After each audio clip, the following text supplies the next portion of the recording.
Terima kasih Ibu Kepala Badan. Mohon izin menambahkan penjelasan dari Ibu Kepala Badan. Jadi berdasarkan laporan kerusakan yang kami peroleh dari teman-teman BMKG di daerah, memang berdasarkan data pengukuran akselerometer yang BMKG miliki, jadi dari gempa-gempa yang terjadi dapat kami verifikasi bahwa 37 sensor akselerograf BMKG mencatat tingkat guncangan yang disebabkan oleh gempa bumi tersebut, di mana berkisar antara 2 sampai dengan 5 mmi, khususnya di wilayah Jawa Barat. Hal ini sangat sesuai dengan laporan yang kami terima, di mana untuk Jawa Barat sendiri di beberapa daerah, contohnya di Tegal Bulut, Pamulihan, Sukanagara, Cempaka, Langka Pelancar, dan Lembang, termasuk Sukabumi dan Tasikmalaya, dan juga Bandung serta Garut, mengalami beberapa rumah yang mengalami kerusakan. Terkait hal itu, BMKG insya Allah besok akan mengirimkan tim survei untuk memverifikasi apakah penyebab dari kerusakan tersebut. Ya, hari ini mengalami. Oh ya, hari ini akan mengirim tim survei untuk memverifikasi penyebab pasti kerusakan struktur bangunan di sana. Apakah disebabkan oleh jenis tanah yang ada di sana ataukah karena struktur bangunannya. Oleh karena itulah kami akan mengirimkan tim survei untuk memverifikasi terkait kerusakan tersebut. Demikian Ibu. Terima kasih. Untuk selanjutnya saya mau menambahkan. Terima kasih.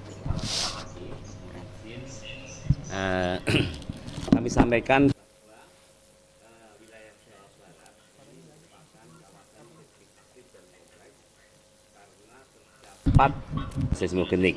Yang pertama adalah zona authorized, di mana sebelum penunjaman lempeng itu bisa terjadi bending yang menimbulkan patahan turun, sehingga ini gempa authorized. Kemudian zona tumbukan lempeng atau kita kenal sebagai zona megatrust, di mana ini adalah zona kontak antara lempeng Indo-Australia dan Eurasia. Kemudian bagian slab yang ke bawah bisa terjadi patahan di zona Benioff ini, seperti yang terjadi pada malam hari ini, terjadi deformasi atau patahan di dalam lempeng. Jadi ini lokasinya di bawah zona megatrust, dan kita menyebutnya sebagai gempa intraslab seperti yang disampaikan Ibu Kepala tadi. Nah, kemudian gempa-gempa yang terjadi di intraplat Asia, di mana Jawa Barat terdapat sesar aktif seperti gempa Cianjur, gempa Sumedang kemarin. Nah, khusus untuk hari ini, tadi malam terjadi gempa intraslab itu memang memiliki karakteristik yang unik, karena gempa intraslab itu bisa meradiasikan gelombang seismik atau bisa mengeluarkan ground motion yang sifatnya lebih kuat daripada sumber lain untuk magnitudo yang sama. Misalnya gempa 6,2 di intraslab dengan 6,2 di megatrust itu akan menimbulkan efek guncangan yang lebih besar jika itu bersumber di zona intraslab. Dan kita sudah mencatat banyak sekali aktivitas gempa intraslab di selatan Jawa Barat. Dan kalau kita melihat catatan gempa-gempa merusak signifikan di selatan Jawa Barat sejak tahun 1800-an, dapat kita identifikasi bahwa rata-rata gempa-gempa ini terjadi berada di zona megatrust dan di zona intraslab. Ini satu hal yang kita waspadai karena karakteristiknya yang guncangannya kuat dan spektrum luas, sehingga masyarakat Jawa Barat di dalam membangun bangunan gempa perlu memperhatikan aspek bangunan tahan gempa, karena ini merupakan ancaman permanen Jawa Barat, sehingga mitigasi harus diperkuat. Terima kasih Ibu Kepala. Terima kasih Pak. Baik, terima kasih mungkin Bu Kepala dan rekan-rekan semua. Jadi yang gempa tadi malam ini berdampak di 11 kabupaten kota di Jawa Barat. Memang saat ini yang paling banyak melaporkan adalah Kabupaten Tasik dan Kabupaten Garut, ya, di mana di Kabupaten Tasik ada satu gedung dan rumah sakit, juga masjid yang terdampak dan rumah. Kemudian di Kabupaten Garut ini ada rumah sakit juga dan terdapat 3 orang luka, ya. Kemudian satu gedung bangunan bank dan juga rumah.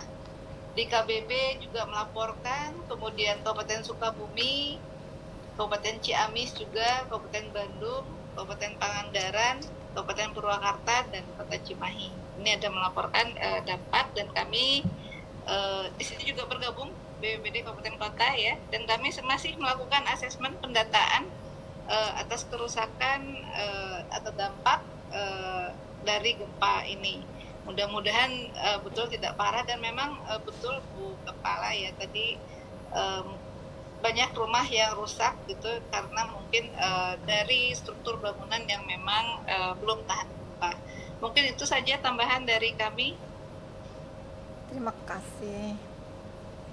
Oke, siap Bu Ane. Kami turut prihatin akan dampak. Jadi perlu disampaikan bahwa dari kami berdasarkan dari perkembangan data yang masuk ya, ini karena juga gempa susulannya pun sepertinya sudah belum ada tambah lagi, sudah jam ke berapa nih? Jam ketiga ya. Jadi kurang lebih 3 jam. Ini sudah sudah mulai stabil ya. Ini jadi tidak seaktif patahan-patahan sebelumnya ya yang di darat. Barangkali ini kan dikontrol jenis batuannya ini. Yang gempa di darat kebetulan dipicu oleh patahan yang ada di darat, kebetulan dangkal sehingga berada pada kondisi tanah batuan yang belum begitu terkonsolidasi. Artinya terdapat pada misalnya kedalaman 10 km itu kan misalnya itu relatif dangkal, dan di situ batuannya relatif lebih rapuh dibandingkan pusat gempa yang terjadi saat ini pada kedalaman 70 km. Batuannya relatif pejal ya, lebih tidak serapuh yang di permukaan, jadi lebih pejal dan relatif lebih homogen, sehingga dampaknya jadi gempa susulannya tuh tidak akan banyak terjadi apabila batuan di mana pusat gempa berada itu lebih pejal ya, lebih pejal atau lebih ductile ya. Nah, tetapi kalau di gempa yang dangkal batuannya lebih heterogen, lebih rapuh, maka biasanya gempa-gempa susulan ini lebih sering terjadi.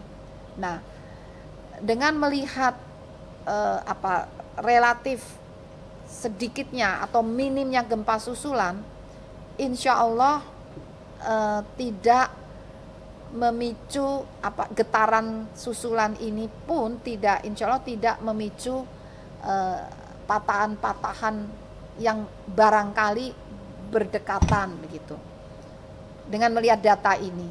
Nah, namun barangkali ini bisa juga kalau patahan tuh Pak Daryono atau Pak Daryono nggih? Nggih, monggo Pak Daryono juga silahkan menambahkan. Kalau dari pandangan saya tadi melihat semakin tidak adanya gempa susulan, insya Allah peluang untuk memicu gempa berikutnya pada patahan yang di dekatnya, insya Allah semoga itu kecil, semoga tidak tinggi peluangnya.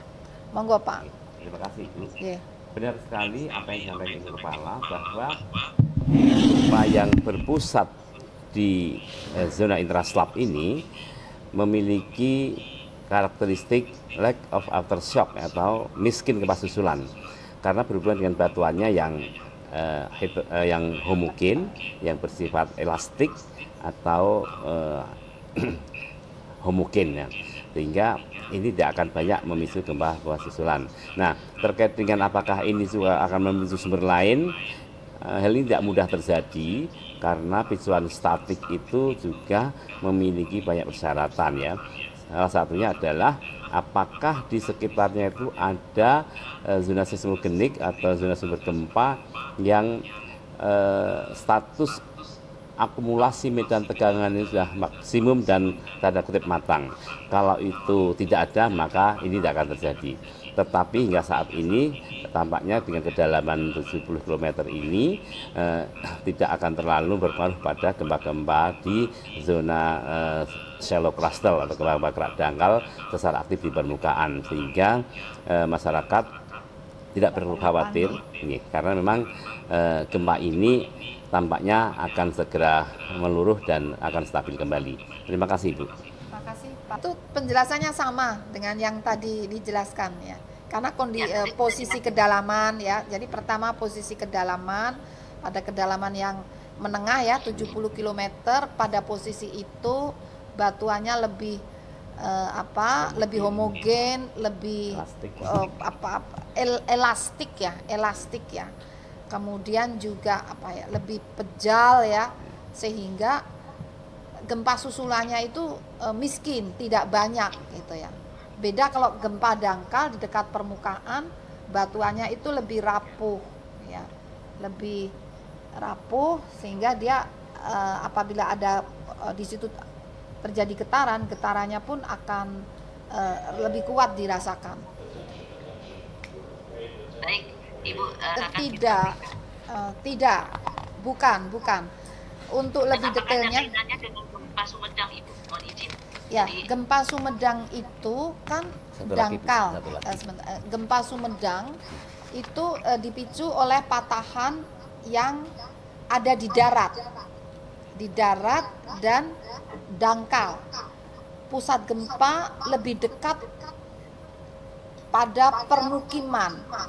Jadi rumah-rumah itu posisinya tepat berada di atas pusat gempa. Jadi kerusakan itu jauh lebih banyak karena epicenter itu cukup dekat dengan pemukiman tadi.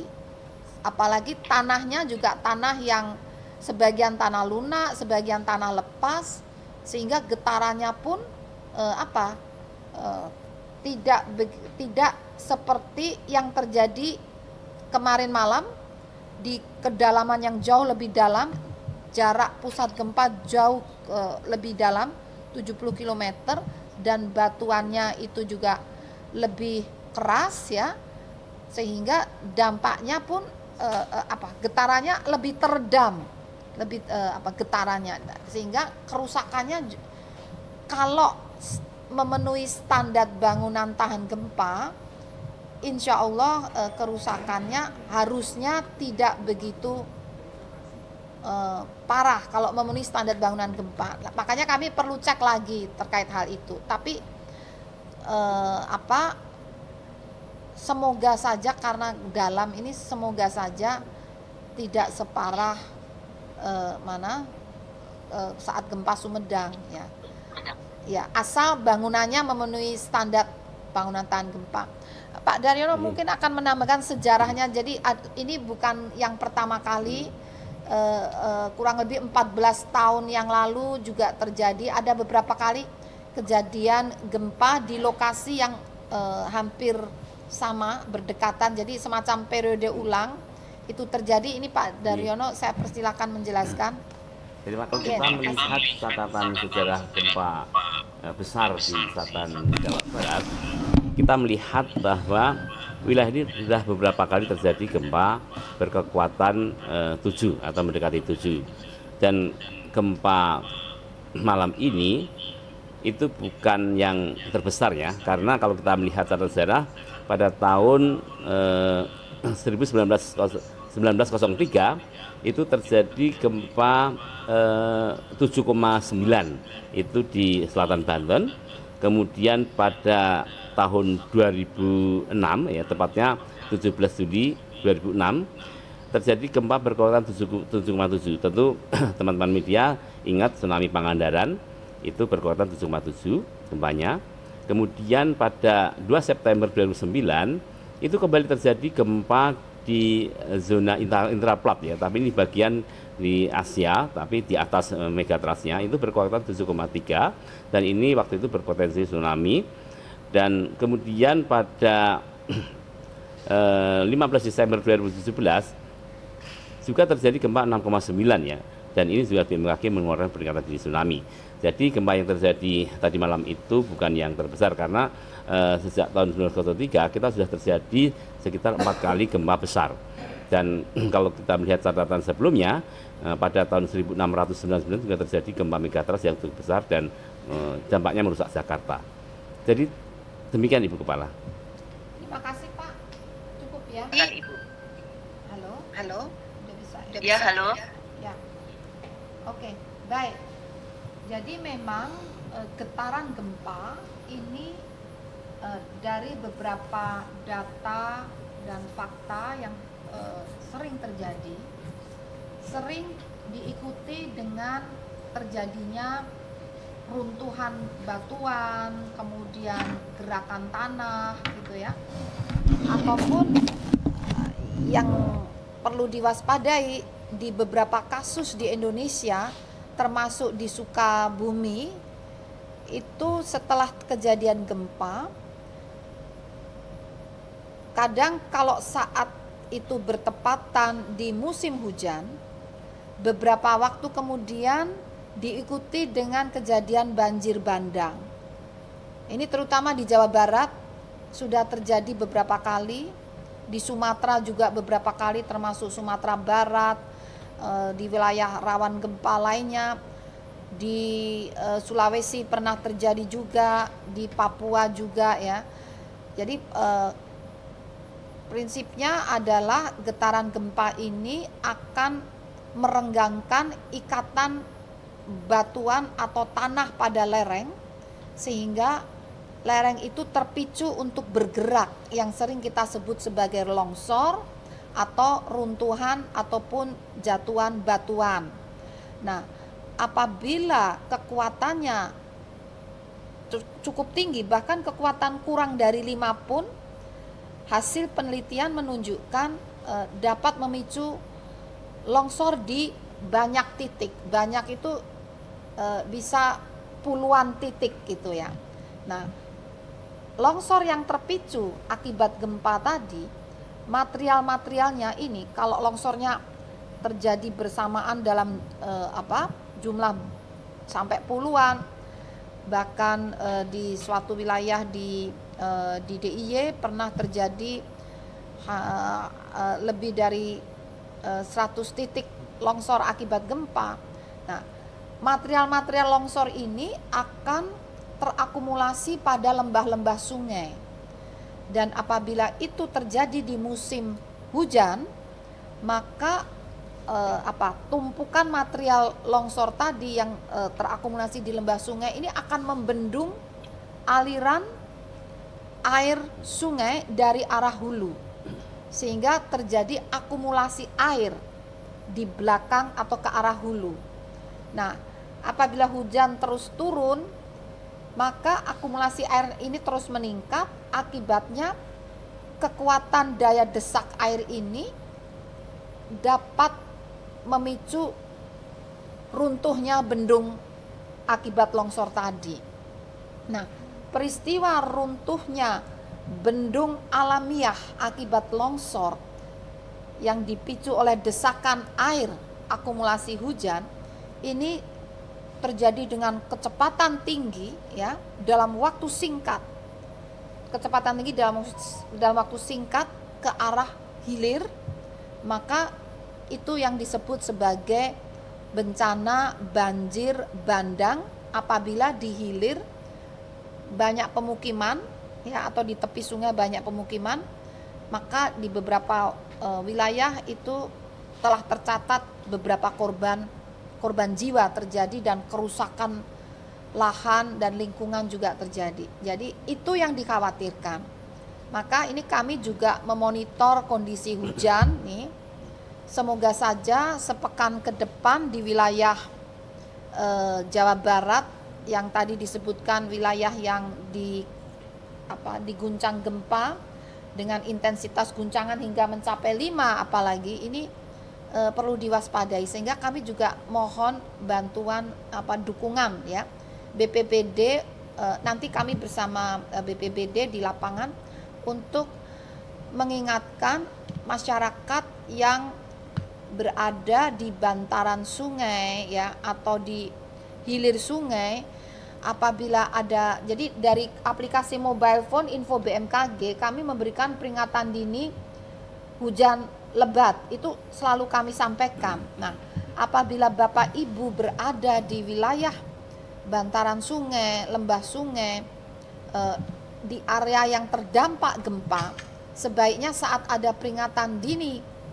hujan ekstrim atau hujan lebat, ini mohon untuk menyingkir dari wilayah itu, mengalah sebentar ya. Saat hujan ini sebaiknya jangan berada di wilayah tersebut apabila ada peringatan dini. Bahkan pernah terjadi, cukup sering terjadi di wilayah yang kena banjir bandang itu tidak hujan. Jadi hujannya itu di hulu di mana tumpukan material longsor itu terjadi. Oleh karena itu barangkali nanti dengan BPBD perlu disosialisasikan, apabila di wilayah hulu terlihat gelap ya, mendung gelap, itu artinya akan segera turun hujan meskipun di hilir tidak terjadi hujan. Namun tiba-tiba datang banjir bandang dalam waktu cepat karena sumbernya ada di hulu yang tadi gelap mendung, di situ ada tumpukan material longsor. Nah, ini yang perlu diwaspadai. Nah, demikian, Mbak.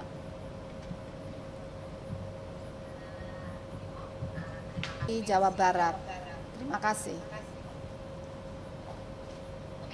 Terima kasih sekali Mbak Ririn dan juga Bapak Ibu BPBD ya, dan juga rekan-rekan media. Jadi yang perlu kami sampaikan kepada masyarakat saat ini adalah sekali lagi terus memonitor perkembangan informasi gempa bumi ini, meskipun gempa susulannya sangat miskin ya, hanya satu setelah beberapa jam ya. Nah, dan juga memonitor perkembangan informasi cuaca, karena dari beberapa kejadian sebelumnya atau data empiris yang kami kumpulkan, setelah gempa ini tadi terjadi potensi bencana berikutnya, bisa longsor, bisa banjir bandang ya, atau bisa amblesan. Nah, ini yang perlu diwaspadai, terutama itu dapat diperparah apabila terjadi hujan sedang, bahkan lebat ataupun ekstrim. Jadi hujan sedang pun, bukan hujan yang lebat, itu pun bisa memicu potensi terjadinya longsor, karena lerengnya tuh sudah diguncang-guncang ini ya, maka sudah mulai rapuh, mulai longgar ikatan antar batuan, antar partikel tanahnya. Kalau disiram hujan, diguyur, ini dengan mudah tinggal meluncur. Meskipun gempa susulan insya Allah sudah nggak ada, hanya yang dikhawatirkan potensi meluncurnya ini tadi, material-material yang sudah digoyang oleh gempa pada lereng. Jadi itu mohon diperhatikan dan jangan mudah terpicu, terpengaruh oleh hoaks dari sumber yang tidak dapat pertanggungjawabkan. Sehingga mohon mengacu ke Info BMKG.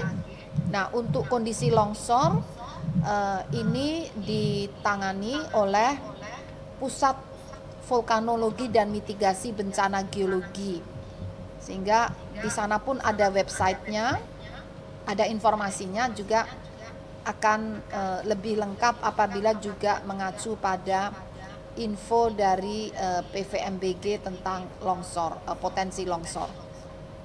Demikian, terima kasih. Ya.